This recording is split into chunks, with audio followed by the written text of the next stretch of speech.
please cross the line if you've ever felt hurt or judged because of the color of your skin.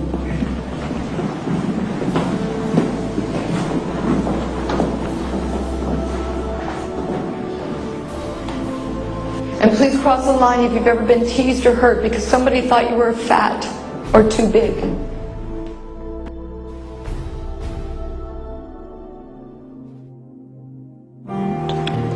And please cross the line if you've ever been teased or hurt for wearing glasses, braces, a hearing aid, for the way that you talked, for the clothes that you wore, or for the shape, size, or the appearance of your body.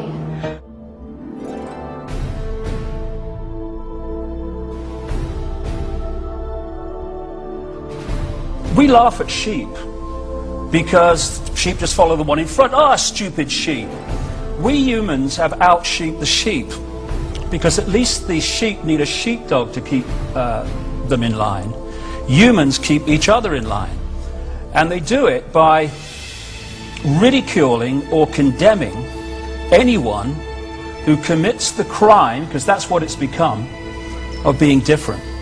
And I refuse to conform and be bowed by the ridicule. And what it does, Terry, when you step out of the little box of what will other people think, how do I put this in a way that people won't think I'm crazy, you then realize how small a box you've actually been living in.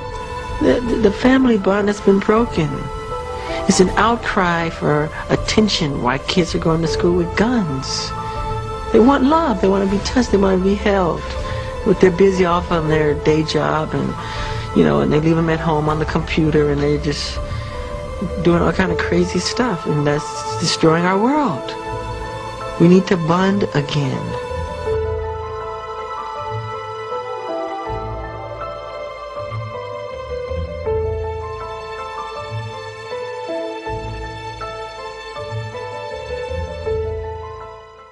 Or bridging the freedom of speech, or of the press, or of the right of the people peaceably to assemble and petition the government for a redress of grievances. You will not presume to lecture this committee, That's the First Amendment, Mr. Chairman. It's everything we're about, if only we'd live up to it. It's the most important part of the contract every citizen has with this country. And even though these contracts, the Constitution, and the Bill of Rights, even though they're just pieces of paper with signatures on them, they're the only contracts we have that are most definitely not subject to renegotiation.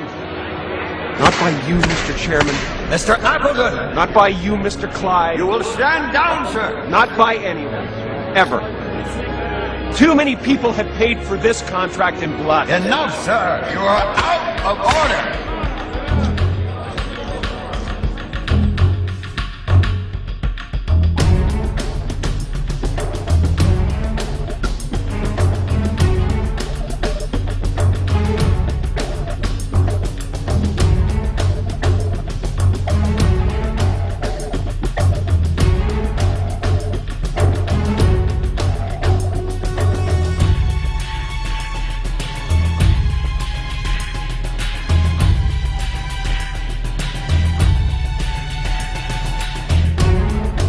At this defining moment, change has come to America. Thank you.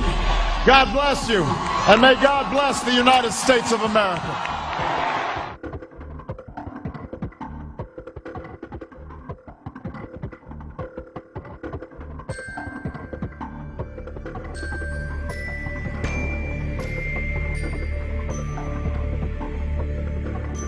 Right now, we're building an embassy in Iraq that's bigger than the Vatican. We're building 14 permanent bases. What would we say here if China was doing this in our country or in the Gulf of Mexico? We would be objecting. We need to look at what we do from the perspective of what would happen if somebody else did it to us. They attack us because we've been over there. We've been bombing Iraq for 10 years. If we think that we can do what we want around the world and not incite hatred, then we have a problem. They don't come here to attack us because we're rich and we're free. They come and they attack us because we're over there. And you probably noticed I don't feel about that war the way we were told we were supposed to feel about that war, the way we were ordered and instructed by the United States government to feel about that war.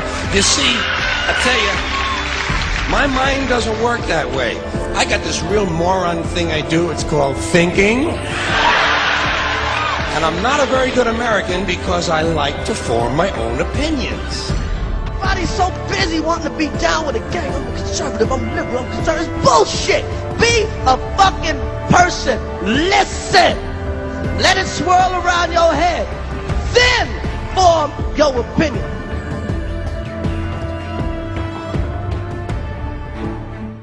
Television is not the truth. So if you want the truth, go to God. Go to your gurus. Go to yourselves. Because that's the only place you're ever going to find any real truth. But you people sit there day after day, night after night, all ages, colors, creeds.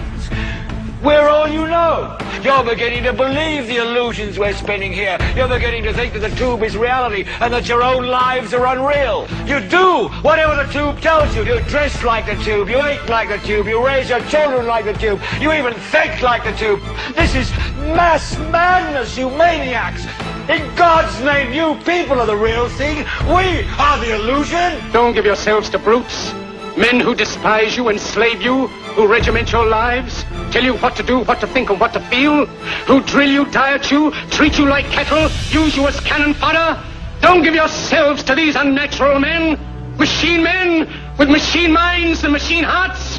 You are not machines. You are not cattle. You are men. You, the people, have the power to create machines, the power to create happiness. You, the people, have the power to make this life free and beautiful, to make this life a wonderful adventure.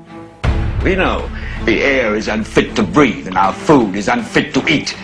We sit watching our TVs while some local newscaster tells us that today we had 15 homicides and 63 violent crimes, as if that's the way it's supposed to be. We know things are bad, worse than bad.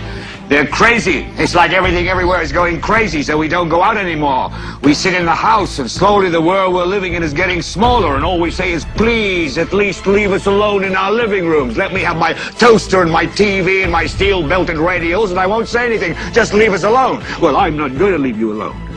I want you to get mad. I don't want you to protest. I don't want you to riot. I don't want you to write to your congressman because I wouldn't know what to tell you to write. I don't know what to do about the depression and the inflation and the Russians and the crime in the street. All I know is that first, you've got to get mad. You've got to say, I'm a human being. God damn it. My life has value. I want you to get up now. I want all of you to get up out of your chairs. I want you to get up right now and go to the window, open it, and stick your head out and yell, I'm as mad as hell, and I'm not going to take this anymore. I want you to get up right now. Get up, go to your windows, open them, and stick your head out and yell, I'm as mad as hell, and I'm not going to take this anymore.